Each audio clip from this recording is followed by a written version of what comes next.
This is, to me, the sneakiest lapel choke that there really is in jiu-jitsu. And you see a lot of people, when they're getting their guard passed, they like to do this baseball bat choke. The problem with the baseball bat choke is it is so obvious that I'm going for a baseball bat choke.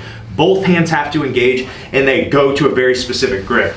A lot of time when retaining guard and he's getting around, especially he's passing the outside, I'm trying to fight my knees in and I'm usually framing his hip and I'm framing his shoulder as I'm trying to fight my knees into this position. Sometimes you just notice like, oh, this guy's gonna pass me. And a lot of times I like to fight my hand to this arm. And what that does is it gives me a really easy space to grab his lapel. If I get this, I only have to do one more step to be able to set up this really sneaky loop choke. And what I do is I just will start to fight my elbow to the floor and maybe even belly down a little bit in this fight. And what does Jeff do? He keeps trying to force, and that's when I start to stuff, okay? So when I stuff his head, I'm trying to meet my shoulder onto his shoulder. And from here, most of the time, guys just continue to fight their pass and they think, oh, finally I passed the guard. But with this lapel grip, if you sit up just for a second so they can see, I'm right in and I'm gonna have a really tight one-arm choke in this. All I do to finish is I like to underhook his leg, go right on the crook of the knee.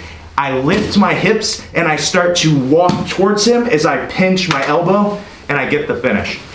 And what's really nice about this is people don't really realize that they're in the choke until it's too late because they think that they're passing your guard. And there's another place that I really like to hit this from is when you're getting single legged. A lot of times in jiu-jitsu, guys do not keep their head very high. They stay right in this position. And all I'm gonna do is push his head to the inside, okay? When his head goes to the inside, I could go for a standard guillotine here. The problem is it takes both arms. What I really like about this loop choke is I can go here and I can get this grip.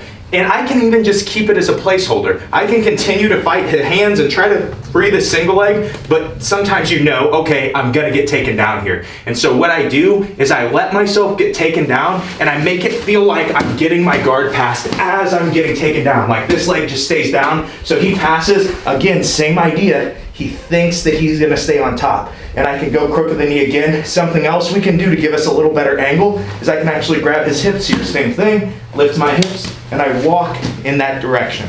The only real escape that I've dealt with, besides if your hand just slips off, is people will flop. They will jump to their back. And so on either of these, when I'm hitting this loop choke and I'm coming out, and I'm stuffing, guys will go there. If I wait, he might spin all the way out of this position and I might lose this position, okay? So when I fight this and I come over and I feel him go, I try to go to mount. Even if I land in side control at first and then just slide over to mount. Now to finish this, I'm gonna start to put my hips in and I pinch my elbow. And this finish is a little more like a chin strap guillotine when you get in mount, but I pinch my elbow back and I get my finish that way. And to me, there is just no sneakier choke in jiu-jitsu in my 15 years of doing it that I've ever found.